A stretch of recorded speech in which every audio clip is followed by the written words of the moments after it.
નમસ્કાર નમસ્કાર નમસ્કાર વિદ્યાર્થી મિત્રો વિદ્યાકુલની અંદર વીડી રપરા દ્વારા હાર્દિક હાર્દિક હાર્દિક સ્વાગત છે. તો કે દરેકે દરેક વિદ્યાર્થીઓને હવે પ્રથમ સામયિક પરીક્ષા નજીક આવી ચૂકી છે ને પ્રથમ સામયિક પરીક્ષા નજીક તો આવી ચૂકી છે, પરંતુ સર બધું એકવાર વાંચી તો લીધું, પરંતુ પરીક્ષા વખતે કઈ વસ્તુ અમારે ઇમ્પોર્ટન્ટ છે કે જેના રિવિઝન કરવાથી 4 માર્ક્સના પ્રશ્ન, 3 માર્ક્સના પ્રશ્ન, 2 માર્ક્સના પ્રશ્નમાં અમે સારામાં સારા માર્ક્સ મેળવી શકીએ. તો કે આવા જ પ્રશ્નોનું સમાધાન લઈને વિદ્યાકુલ ગુજરાતી સાયન્સ તમારી સમક્ષ આજે રજૂ થયું છે, અને તેમાં જ ભૌતિક વિજ્ઞાનના વિષયની અંદર હું આજે તમને 4 માર્ક્સના મોસ્ટ આઈએમપી પ્રશ્નો 7 ચેપ્ટરમાંથી આપીશ. એમાંથી પહેલું ચેપ્ટર નંબર 1 એકમો અને માપનો, એમાંથી 4 માર્ક્સના પ્રશ્નો પૂછવાની સંભાવના 0 છે. તો કે એના સ્થાને બીજા કયા ચેપ્ટરમાંથી કયા દાખલાઓ પૂછવાની સંભાવનાઓ મહત્તમ છે તે અહીંયા તમારી સમક્ષ આજે હું લાવી ચૂક્યો છું.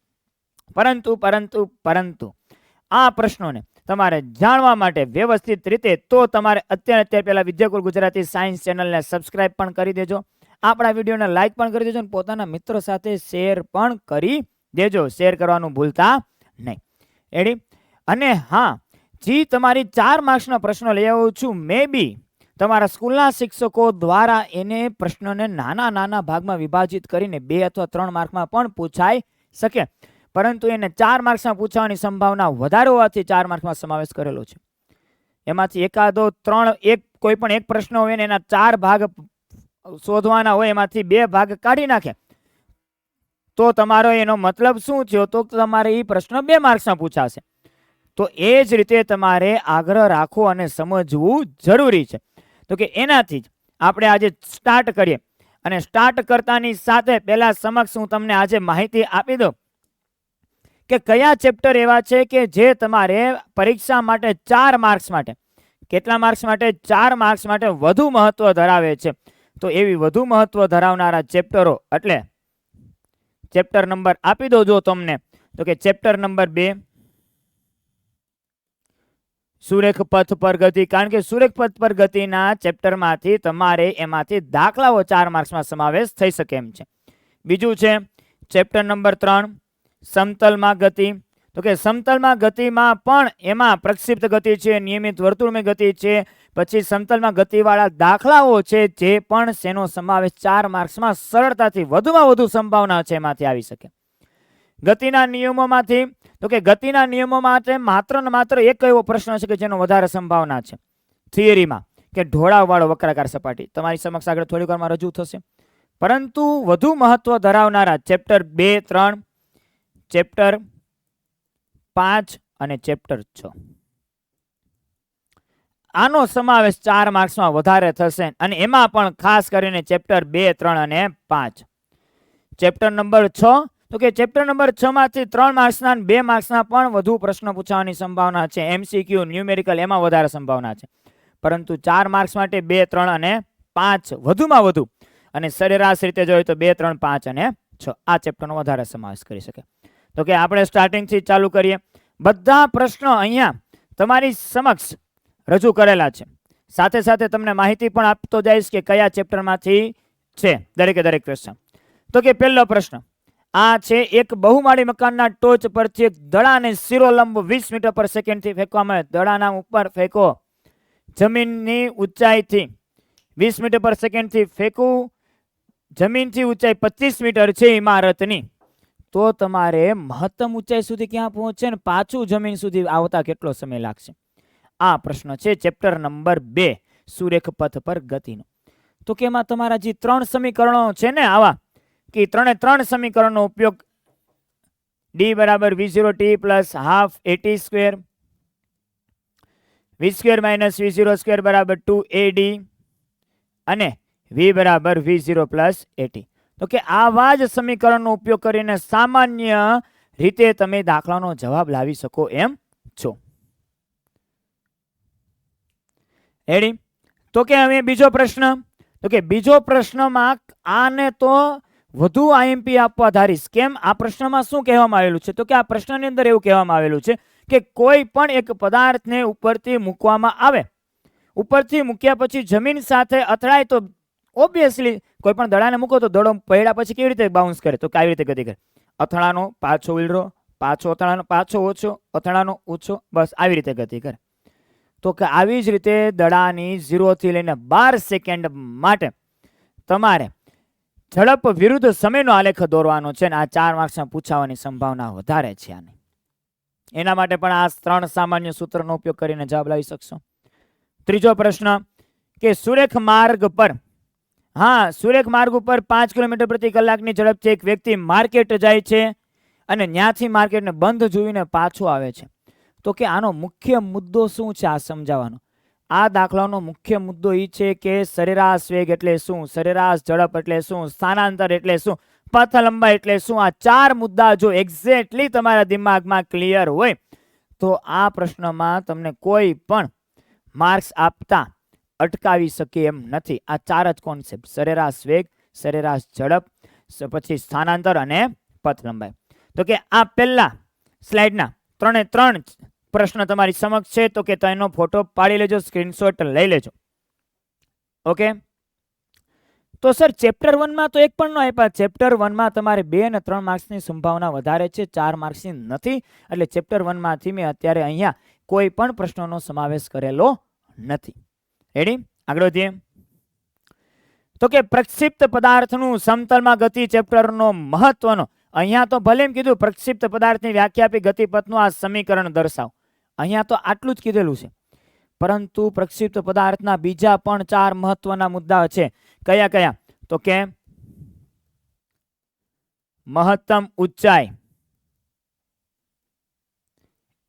h, ઈ ગોતો, અવધિ એટલે રેન્જ તેનું પણ ગોતો. ત્રીજું મહત્તમ ઊંચાઈ માટે લાગતો સમયગાળો.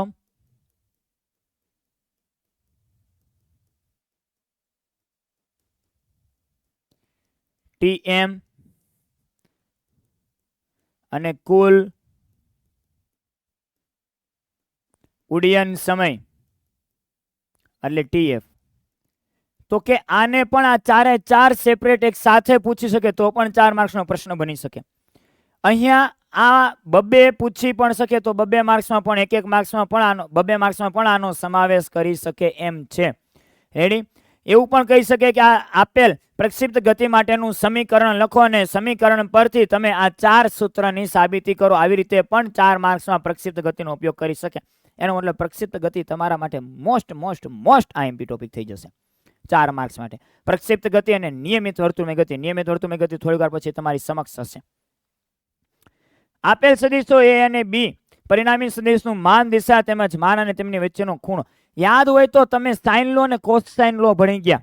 જેમ કે કોસાઇન લો કયો તો યાદ કરો, કોસાઇન નો નિયમ. તો કે પરિણામી સદિશ માટે r બરાબર વર્ગમૂળમાં a² + b² + 2ab cos θ,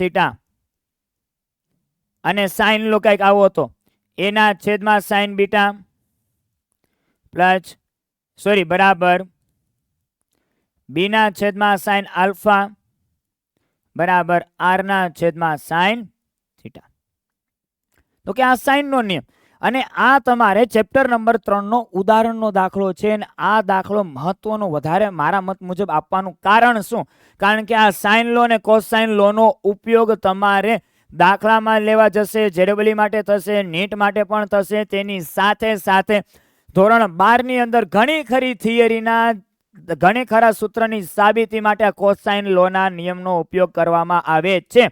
એટલે આ પ્રશ્નનું 4 માર્ક્સમાં મહત્વ વધુમાં વધુ વધી જાય છે. આગળ વધીએ. પછી t બરાબર 0 સમય કણ ઉગમ બિંદુ પાસે આ એક પ્રશ્ન આપેલો છે કે પદાર્થ XY સમતલમાં ગતિ કરે. પ્રારંભિક વેગ આપી દે, એનો પ્રવેગ આપી દે, આટલા સમય પદાર્થ ક્યાં હશે, જો એનો x યામ 42 મીટર હોય તો y યામ શું હશે, t બરાબર 4 સેકન્ડ અથવા તે જ સમયે તેનો વેગનું મૂલ્ય શું હશે. તો કે આવા પ્રકારના પ્રશ્ન તમારે 100% ગેરંટી સાથે શું 100% ગેરંટી સાથે તમારી પરીક્ષામાં એક દાખલો હશે ને હશે જ. એને 4 માર્ક્સમાં સમાવેશ નહીં કરે તો 3 માર્ક્સમાં, પણ આના જેવો દાખલો એક હશે ને હશે જ. રેડી? તો કે દાખલા આખા યાદ રાખવાથી નહીં થાય, એનો કોન્સેપ્ટ ક્લિયર કરવાથી થશે. મે બી હું ચેન્જ કરી નાખું કે આમાં શું આપેલું છે, આ પ્રવેગ આપેલું છે, પ્રવેગના મૂલ્યમાં ચેન્જ કરી નાખું તો એટલે યાદ રાખે થશે નહીં. અહીંયા પ્રારંભિક વેગ આઈ કેપમાં પૂછું, જે કેપમાં આપી દઉં તો અહીંયા પૂછેલું છે કે જ્યારે કણનો xm 84 મીટર હોય ત્યારે વાયમ કીધું છે, પરંતુ એવું પણ કહી દો કે કણનો વાયમ 45 મીટર હોય ત્યારે સમય કેટલો છે, એ સમય એનો વેગનું મૂલ્ય કેટલું છે, એમ પણ પૂછી શકે. તો કે આવો આ એક જ કોન્સેપ્ટ નો એક દાખલા પરથી તમે આઈડિયા લગાવી શકો કે કેવા ટાઈપના પ્રશ્ન પૂછી શકે સમતલમાં ગતિ નામના ચેપ્ટરમાંથી. રેડી? તો કે આ સ્ક્રીનનો પણ તમે સ્ક્રીનશોટ લઈ લો. વધી આગળ. તો કે જો આ મસ્તનો દાખલો છે, સ્વાધ્યાયનો દાખલો છે, ચેપ્ટર નંબર 3 નો છે, ખુલ્લું મેદાન છે અને ખુલ્લા મેદાનમાં આવી રીતે જો ષટકોણ વાળો દાખલો છે કે દરેક 500 મીટરે ઈ 60 ડિગ્રીનો ખૂણો કોણાવર્તન કરે છે. તો કે આવી રીતે ષટકોણ બનાવે છે, અને ષટકોણ માટે કોઈ પણ એક પ્રારંભથી ચાલુ ધારો કે ત્રીજો, છઠ્ઠો અને 8મા વળાંક આગળ સ્થાનાંતર અને પથ લંબાઈ છે. કોન્સેપ્ટ એકદમ ક્લિયર. શું છે? કોન્સેપ્ટ એકદમ ક્લિયર. પરંતુ ઈ દાખલાના સમાધાન માટે તમારે આ નિયમનો ઉપયોગ થશે ને થશે જ. આ કોસાઇન લોના નિયમનો ઉપયોગ થશે જ ફરજિયાત. પણ ઈ આવડે છે કે નહીં ઈ જાણવા માટે અને સરળમાં સરળ દાખલા તરીકે 4 માર્ક્સમાં પૂછવા માટે, વિદ્યાર્થીઓને કન્ફ્યુઝ કરવા માટે ચેપ્ટર 3 માંથી આ પ્રશ્ન આવી શકે. શું કામ ન આવે? 3 વળાંકના સ્થાનાંતર ને પથ લંબાઈનો ગુણોત્તર પૂછેલો છે, 4 માર્ક્સ માટે ઇનફ છે. એ તો આ પૂછવાની સંભાવનાઓ વધુમાં વધુ છે. આવી આગળ વધીએ. સ્ક્રીનશોટ લઈ લેજો. તો કે વિદ્યાર્થી મિત્રો, જો આવા પ્રશ્નોને તમારે જોતા હોય તો આપણા આ વિડીયોને લાઈક કરવાનું ભૂલતા નહીં, પોતાના મિત્ર સાથે શેર કરવાનું પણ નહીં ભૂલતા. અને તમારે હજી શું ડિમાન્ડ છે એને કોમેન્ટમાં પણ દર્શાવજો. અને તમારી પરીક્ષા ક્યારે છે એનો, તમારી પરીક્ષા ગયા પછી પરીક્ષા ક્યારે છે એ તમારે કોમેન્ટમાં કહેવાનું છે. તમારે પરીક્ષામાં કેટલા ચેપ્ટરનો સમાવેશ કરેલો છે પણ કોમેન્ટમાં દર્શાવવાનું છે, જેનાથી અમને આઈડિયા આવે કે આગળના કન્ટેન્ટ તમારા માટે કેવા ને કેવા લઈને આવવા. ઓકે? તો કે એની જ સાથે એના પછીનો પ્રશ્ન જો, ઢોળાવવાળા વક્રાકાર રોડ ઉપર ગતિ કરતા વાહન માટે ચેપ્ટર 4 નો પ્રશ્ન છે. યાદ હોય તો આવી રીતે ઢોળાવવાળો વક્રાકાર સપાટી હતી, અને જેનો એક ઢોળાવવાળો સપાટી એટલે આવી રીતે હોય, આ ઢોળાવવાળો વક્રાકાર સપાટી, પરંતુ એનો આડછેદ જો તો આડછેદ આવી રીતે ત્રિકોણાકાર જેવો મળે. અને આવી રીતે એક પદાર્થ કોઈ પણ આપણી તરફ ગતિ કરતો હોય તો કે આના ઘટકો છૂટા પડેલા હતા. નીચેની તરફ mg cos theta, mg sin theta, ઘર્ષણ બળ ઉપર mv²/r આ બાજુ, લંબ બળ આ બાજુ, એના ઘટકો n cos theta, n sin theta, આવા ઘટકો છૂટા પાડેલા હતા, સાબિત કરેલું હતું. અને પરિણામી સૂત્ર શું હતું? તો કે પરિણામી સૂત્ર કંઈક આવું મળ્યું હતું ભાઈ, v મેક્સિમમ બરાબર વર્ગમૂળની અંદર rg in bracket mu s plus tan theta ના છેદમાં 1 માઇનસ મ્યુએસ tan થીટા આવી શકે. આના પરથી સાથે સાથે એમ કીધું કે ઓપ્ટિમમ ઝડપનું સૂત્ર શું? આનો ઢાળ જો શૂન્ય હોય તો આ સૂત્ર લખીને એનો જો ઢાળ શૂન્ય હોય તો એના માટે મહત્તમ સલામતનું ઝડપનું સૂત્ર શું? આવો 2 અથવા 3 માર્ક્સમાં પણ પ્રશ્ન પૂછી શકે. એટલે તમારે ઇન શોર્ટમાં કોઈ પણ એક દાખલો આપેલો છે, કોઈ પણ એક થિયરી આપેલી છે, એ કેટલા માર્ક્સમાં પૂછાય એ જોવાનું નથી. તમારે ખાલી 2 અથવા 3 અથવા 4 માર્ક્સ માટે જેની તૈયારી નથી કરવાની, એ કન્ટેન્ટ પૂરેપૂરો ક્લિયર કરવાનો છે. પરીક્ષામાં એ 2 માર્ક્સમાં, 3 માર્ક્સમાં, 4 માર્ક્સમાં, MCQમાં 1 માર્ક્સમાં ગમે રીતે પૂછી શકે. રેડી? પરંતુ આ 4 માર્ક્સમાં વધારે પૂછવાની સંભાવના એટલે એ તમારી સમક્ષ રજૂ કર્યું છે. તો કે આકૃતિમાં દર્શાવ્યા મુજબ આ પણ એક દાખલો સરસ છે, ચેપ્ટર 4 નો છે. વેગમાન સંરક્ષણના નિયમનો ઉપયોગ કરવાનો તો નથી, આમાં આઘાત પૂછેલો છે કે કોઈ પણ એક પદાર્થને દિવાલ સાથે અથડામણ થાય તો દિવાલ સાથે અથડામણ થયા પછી દિવાલ ઉપર લાગતું બળ એટલે ન્યૂટનની ગતિનો બીજો નિયમ છે. કયો? ન્યૂટનની ગતિનો બીજો નિયમ. એનો ઉપયોગ કરો, પછી આઘાત વિશે દર્શાવો. કોઈ પણ ખૂણે નાખવામાં આવે તો એના માટે કયું છે? રેડી? તો ચેપ્ટર 4 નો આ પણ ઉદાહરણનો જ દાખલો છે. રેડી? આનો પણ એકવાર સ્ક્રીનશોટ લઈ લેજો. બંને પ્રશ્ન અહીંયા બંને પ્રશ્ન ચેપ્ટર 4 માટેના છે. આગળ વધીએ. વાહ, આ પણ જો ચેપ્ટર 4 માટેનો જ પ્રશ્ન છે કે આ પ્રશ્નની અંદર આ પ્રશ્ન તમારે 4 માર્ક્સમાં પૂછવું હોય ને સરળમાં સરળ, શું સરળમાં સરળ અને લેન્ધી પેપર કાઢનારની એક મેન્ટાલિટી હોય કે ક્યારેક વિદ્યાર્થીઓને પેપર શોર્ટ પૂછે પરંતુ ડિફિકલ્ટમાં લઈ જાય. અને ઘણી વખત વિદ્યાર્થીઓ માટે સહેલા પ્રશ્ન, પરીક્ષામાં સહેલા પ્રશ્ન પૂછવામાં આવે તો એ શિક્ષકો શું કરે? ઇઝી ક્વેશ્ચન તો મૂકે જ, પરંતુ પેપરને લેન્ધી કરી નાખે, લાંબુ કરી નાખે. તમારે યોગ્ય સમયગાળાની અંદર સ્પીડમાં કમ્પ્લીટ કરવું મુશ્કેલ બની જાય. તો આવી બે મેન્ટાલિટી હોય. તો કે જો પેપરને ઇઝી કરીને લેન્ધી કરવું હોય તો એના માટે 4 માર્ક્સમાં આ બેસ્ટમાં બેસ્ટ ઓપ્શન રહે આ દાખલો સમાવેશ કરવાનો. કેમ? 5 સેકન્ડ 25 સેકન્ડ ને 100 સેકન્ડ માટે પદાર્થનું સ્થાનની ચર્ચા કરવાની છે. મહત્વનો દાખલો છે, મજા આવે એવો દાખલો છે. એના માટે પણ આપણા ગતિના 3 નિયમનો જ ઉપયોગથી આપણે સરળતાથી કરી શકીએ એમ છે. રેડી? આનો પણ સમાવેશ એમાં જ થશે. હવે ચેપ્ટર નંબર 5માં ચેપ્ટર નંબર 5 એટલે કાર્ય ઉર્જા પાવર. હવે કાર્ય ઉર્જા પાવરમાં તો ઘણા ખરા પ્રશ્નો આઈએમપી છે. જેમ કે ચલિત બળ માટે થતું કાર્ય 2 અથવા 3 માર્કમાં પૂછી શકે. ચલિત બળ વડે થતું કાર્ય ઉર્જા પ્રમેય એ પણ 2 અથવા 3 પ્રશ્ન માટે પૂછી શકે. યાંત્રિક ઉર્જા સંરક્ષણનો નિયમ એ પણ 2 થી 3 માર્કમાં પૂછી શકે. પરંતુ જો 4 માર્ક્સમાં એનો પ્રશ્ન પૂછવો હોય, કેટલા માર્ક્સમાં? 4 માર્ક્સમાં, તો એની બધી થિયરીમાંથી મારા મત અનુસાર બેસ્ટમાં બેસ્ટ સિલેક્શન કયું રહેશે? તો કે સ્પ્રિંગ માટેની સ્થિતિ ઉર્જા અને એના માટેનું સ્પ્રિંગ બળ વડે કાર્યનું સૂત્ર, આ સ્થિતિ ઉર્જા વાળું. આનો આલેખ લઈ શકાય, સ્પ્રિંગનું કાર્ય સમજાઈ શકાય, સ્પ્રિંગની સ્થિતિ ઉર્જા સમજાઈ શકાય. કોઈ પણ સ્પ્રિંગ ખેંચી છે તો એની મહત્તમ ઝડપ એના મધ્યમાન સ્થાને કેટલી હશે એ પણ દર્શાવી શકાય. મહત્તમ એનું કેટલું એક્સપાન્શન થઈ શકે, સ્પ્રિંગ અચળાંક શું છે, દરેકે દરેક કોન્સેપ્ટનો એકી થિયરીની અંદર ઉપયોગ થાય છે. અને આ એક જ થિયરી પૂછી લેવામાં આવે તો તમારા મોસ્ટ ઓફ કોન્સેપ્ટ તમને આવડે છે કે નથી આવડતા તે જાણી શકાય એવો છે. તો કે આ પ્રશ્ન 4 માર્ક્સ માટે ચેપ્ટર 5 માંથી બેસ્ટ સિલેક્શન બની શકે એમ છે. અને એની જ સાથે સાથે ઉદાહરણનો દાખલો છે. આને તો હું વધુ પ્રાધાન્યતા આપું એમ છું. અલગ અલગ, કારણ કે કાર્ય ઉર્જા પાવરમાં એક જ કોન્સેપ્ટનો વધુમાં વધુ ઉપયોગ થાય. કયો ખબર? કાર્ય ઉર્જા પ્રમેય. બસ વાત પૂરી. શું? કાર્ય ઉર્જા પ્રમેય અને ઉર્જા સંરક્ષણનો નિયમ, યાંત્રિક ઉર્જા સંરક્ષણનો નિયમ. આ બંને કોન્સેપ્ટ માટે જ ઉપયોગ થાય છે. અને આ બંને કોન્સેપ્ટ તમે 11મા ધોરણના બીજા ભાગમાં જોવો કે 12મા ધોરણના ભાગમાં જોવો, બંને સ્થાને કોન્સેપ્ટનો વધુમાં વધુ ઉપયોગ થાય છે. તો કે એ કાર્ય ઉર્જા પ્રમેયની સાથે સાથે ઉર્જા સંરક્ષણનો નિયમનો ઘૂંટડો તમારા ગળે ઉતરો છે કે નથી ઉતરો એ જાણવા માટેનો best example from chapter number 5 is this. આ બિંદુએ ઝડપ ગોતો, બી બિંદુએ ઝડપ ગોતો, સી બિંદુએ ઝડપ ગોતો.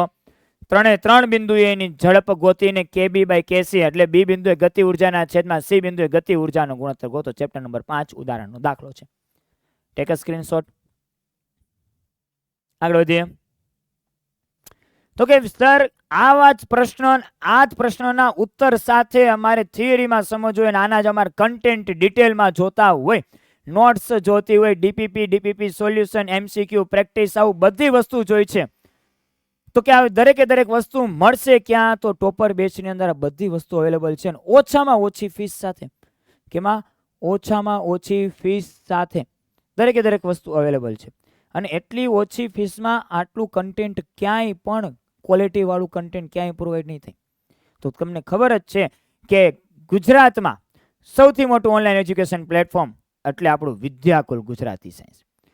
રેડી? અને વિદ્યાકુલ ગુજરાતી તો કે એના જ માટે એ તમારા માટે 11-12 સાયન્સ માટે ટોપર બેચ લાવી ચૂક્યું ઓલરેડી છે.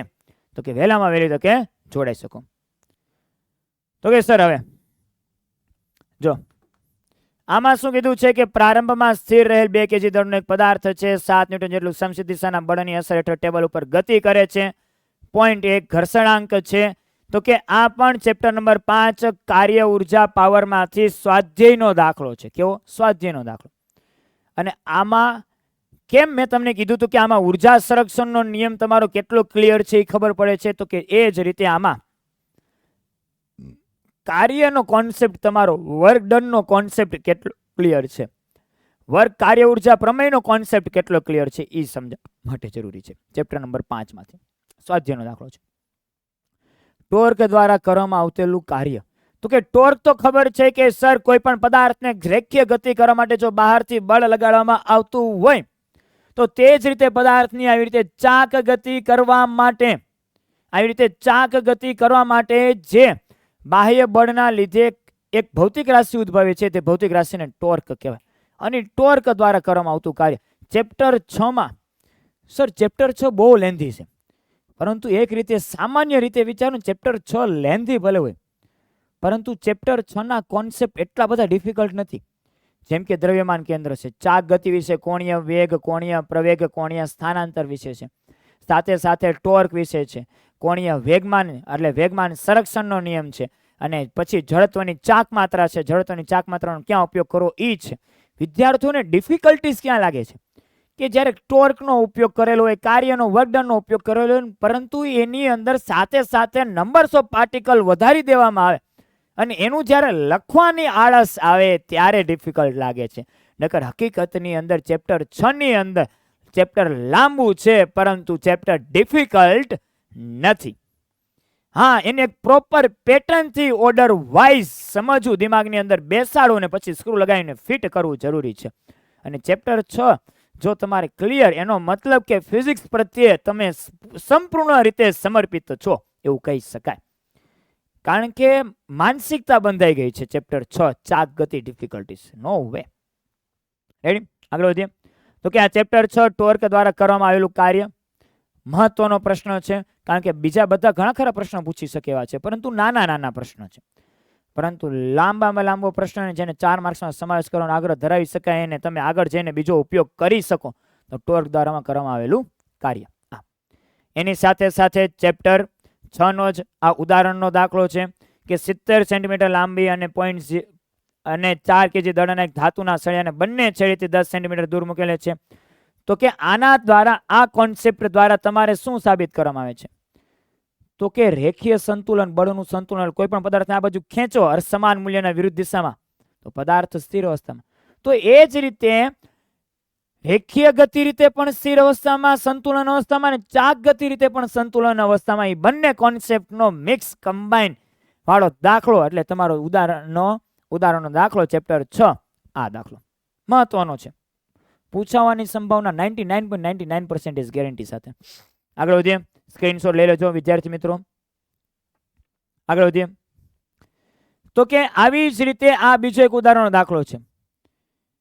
આની અંદર પ્રશ્નનું એટલું વધારે મહત્વ, એટલે પ્રશ્ન એટલો બધો લાંબો નથી, પરંતુ પ્રશ્નોનો એક બે જગ્યાએ કોન્સેપ્ટ એવા છે કે આવી રીતે નિસરણી રાખેલી છે, દિવાલ સાથે આ રાખેલી છે, જમીન સાથે રાખેલી છે, તો નિસરણી દ્વારા આ સપાટી ઉપર કેવી રીતે લંબ બળ લાગે છે ને આ સપાટી સાથે કેવી રીતે લંબ બળ લાગે છે, એ માઇનર કોન્સેપ્ટ દિમાગમાં બેસાડવો જરૂરી છે. એ જો માઇનર દિમાગમાં તમારા બેઠો છે કે નહીં એ ચકાસવા માટે આ દાખલાનો ઉપયોગ કરી શકાય એવો છે. એટલે આ પ્રશ્ન ટ્રિકી છે. કેવો ટ્રિકી? હા, જો આને તમે ગોખીને કરવા જતા હોય તો કરી શકો, એમાં કઈ ના નહીં, સહેલો થઈ જાય એમ છે. ગોખોમાં લાંબો નથી, પરંતુ પ્રશ્ન ટ્રિકી છે. જેટલો પ્રશ્ન ટ્રિકી હોય ને અને ટ્રિકી સોલ્વ કરવાની મજા આવે ને તો જ ફિઝિક્સના વિદ્યાર્થીઓ કહેવાય ભાઈ. હેડી, મજા આવે એવો પ્રશ્ન છે નાનો. એકવાર પ્રોપરલી એને જો વ્યવસ્થિત રીતે સમજવામાં આવે તો તમારે ટૂંક સમયમાં પતે એવો છે દાખલો. પછી તો કે આ છે તમારા એ જ ચેપ્ટરનો છે, ચેપ્ટર નંબર 6 નો. પરંતુ જે રીતે v બરાબર v0 પ્લસ at, d બરાબર v0 t plus half at square, v square minus v0 square બરાબર 2ad સૂત્ર હતા, એ જ રીતે આના પણ 3 સૂત્ર છે. ઓમેગા બરાબર ઓમેગા 0 પ્લસ આલ્ફા ટી, તો કે થીટા બરાબર omega 0 t plus half alpha T square, અને omega square minus omega 0 square બરાબર 2 આલ્ફા ટી. તો કે આવા જ 3 સમીકરણો ચાક ગતિ માટે છે. ત્રણ સમીકરણનો ઉપયોગ કરીને સેમ ટુ સેમ રેખીય ગતિનો કોન્સેપ્ટ ચાક ગતિમાં થોડાક ચેન્જ સાથે અપ્લાય કરો ને તો આ દાખલો તમારા માટે થઈ જશે. અને આ દાખલાનો મેં 4 માર્ક્સમાં સમાવેશ કરવાનું કારણ શું? કારણ કે આના જો એક એક ભાગ પૂછવામાં તો 1 માર્કમાં પણ પૂછી શકે. બબે ભાગ 2 માર્ક્સમાં પણ 3 માર્ક્સમાં આવી રીતે એનો સમાવેશ કરી શકે એવો દાખલા છે. આગળ વધીએ તો કે આર ત્રિજ્યાની એક તક્તીમાંથી આ ચેપ્ટર 6 માંથી હતું, આ ચેપ્ટર તમારું 7 માંથી છે. ડિસ્કના કેન્દ્રથી r/2 અંતરે છે તો પરિણામી સપાટ પદાર્થનું ગુરુત્વ કેન્દ્ર, સોરી ચેપ્ટર 6 માંથી છે. આ સ્વાધ્યાયનો દાખલો છે. રેડી? તો કે આ કેમ તમારું ઓલો હતો ટોપિક દ્રવ્યમાન કેન્દ્ર, તો કે એવી જ રીતે ગુરુત્વ કેન્દ્ર વાળો ટોપિક છે. ગુરુત્વ કેન્દ્ર એટલે કોઈ પણ સામાન્ય પરિસ્થિતિમાં વસ્તુ નાની હોય ને વસ્તુ, તો એનું ગુરુત્વ કેન્દ્ર અને દ્રવ્યમાન કેન્દ્ર બંને સમાન હોય. પરંતુ જ્યારે વસ્તુની ઊંચાઈમાં ફેરફાર થઈ જાય, લંબાઈમાં ફેરફાર થઈ જાય, તો તેનું દ્રવ્યમાન કેન્દ્ર અને ગુરુત્વ કેન્દ્રમાં ફેરફાર પડે. તો કે એવા જ કોન્સેપ્ટનો ઉપયોગ કરીને આ દાખલો છે. આગળ વધીએ. હવે આવી ગયા આપણે ચેપ્ટર, અંતિમ ચેપ્ટર એટલે ચેપ્ટર નંબર 7. અને ચેપ્ટર નંબર 7 ના તમારા પ્રશ્નો. પૃથ્વીની આસપાસ ભ્રમણ કરતા ઉપગ્રહની કક્ષીયની આવર્તકાળ સૂત્ર મેળવો. હવે આપણી આસપાસ જેમ કે ચંદ્ર કુદરતી ઉપગ્રહ છે, એવી જ રીતે આપણી આસપાસ ઘણા ખરા કૃત્રિમ ઉપગ્રહો છોડીએ છીએ ને, તો કે એનો આવર્તકાળનું સૂત્ર મેળવો. તો કે એના આવર્તકાળનું સૂત્ર મેળવવું તો કે એની ગતિ ઉર્જા કેટલી છે, સ્થિતિ ઉર્જા કેટલી છે, બંધન ઉર્જા કેટલી છે. આવા જ કોન્સેપ્ટો 2-3 માર્કમાં પણ પૂછાઈ શકે.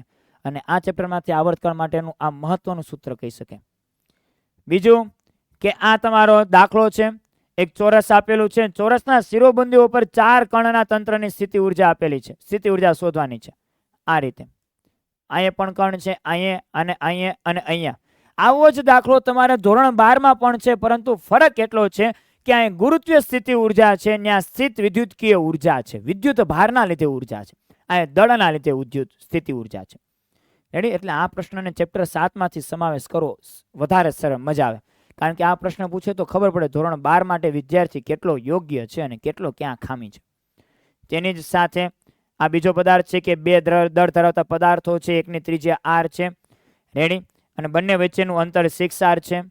તો કે આ જ ગોળાની સપાટી પર પહોંચે તે માટે લઘુત્તમ ઝડપ અને અહીંયા સુધી પહોંચી જાય તેના માટેની ઝડપ કોઈ પણ એક પદાર્થને મૂકી અહીંથી છૂટો તો સામેવાળી સપાટી પર પહોંચી જાય. હું અહીંથી ઊભો ચંદ્ર તરફ એક પથ્થર ઘા કરું તો ચંદ્ર તરફ, ચંદ્રની સપાટી સુધી પથ્થરને પહોંચવા માટે લાગતો, ફેંકવા માટે પથ્થરને કેટલી ઝડપથી મારે ફેંકવો પડે એના માટેનું સૂત્ર છે. મજા આવે, ઇન્ટરેસ્ટિંગ દાખલો છે આ. રેડી? અને આ છેલ્લે હવે તમારા 2 જ દાખલા, અને આ બંને દાખલાઓ તમારા એવું કહી શકાય કે આ જ ચેપ્ટરના છે, ચેપ્ટર નંબર 7 ના. તો કે વિદ્યાર્થી મિત્રો તમે પહેલા આનો પણ એક સ્ક્રીનશોટ લઈ લો, ચેપ્ટર નંબર 7 માટેના છે આ 3 દાખલા. તો કે તેની જ સાથે આ બંને દાખલા પણ ચેપ્ટર નંબર 7 ના જ છે. સર ચેપ્ટર 7 ને તમે એટલું વધારે મહત્વ ના આપતા પણ ચેપ્ટર 7 માં આટલા બધા દાખલાનો સમાવેશ કેમ કર્યો? કારણ કે ચેપ્ટર 7 માં આટલા દાખલાનો સમાવેશ કરવાનું કારણ એ છે કારણ કે આના નાના ભાગમાંથી 2 અથવા 3 માર્કનો પ્રશ્ન પૂછી શકે. એટલે ઈ કોન્સેપ્ટ વાઇઝ પૂછી લીધો. રેડી? તો કે એની જ સાથે વિદ્યાર્થી મિત્રો ચેપ્ટર તમારા આ દરેકે દરેક ધોરણ 11 ના પ્રથમ સામયિક પરીક્ષાના 4 માર્ક્સ માટેના આઈએમપી પ્રશ્ન તમારી સમક્ષ અંદાજિત 23 જેટલા હતા. અને 23 જેટલા પ્રશ્નો કરી લેશો તો માત્ર ને માત્ર તમારા 4 માર્ક્સનો જ કન્ટેન્ટ ક્લિયર નહીં થાય, પરંતુ ગેરંટી સાથે તમારા 2-3 માર્ક્સનો પણ કન્ટેન્ટ તમારો વધુમાં વધુ ક્લિયર થઈ જશે અને તમને વધુમાં વધુ સહાયરૂપ બનશે. તો કે આ 23 પ્રશ્નોની એવી રીતે જ નહીં કરતા કે 4 માર્ક્સ માટે જ ઇમ્પોર્ટન્ટ છે. નો વે, તમે એક્ઝામ માટે ઇમ્પોર્ટન્ટ છે આ 23 પ્રશ્ન, તે રીતે જ ક્લિયર કરજો. તો કે તે જ રીતે વિદ્યાર્થી મિત્રો તમારી પ્રથમ સામયિક પરીક્ષા માટે ઓલ ધ બેસ્ટ. ફરી પાછા આવા જ કન્ટેન્ટ સાથે મળશું. ત્યાં સુધી દરેકે દરેક વિદ્યાર્થી મિત્રો જય હિન્દ, જય ભારત, જય ગરી ગુજરાત, રાધે રાધે, જય શ્રી કૃષ્ણ.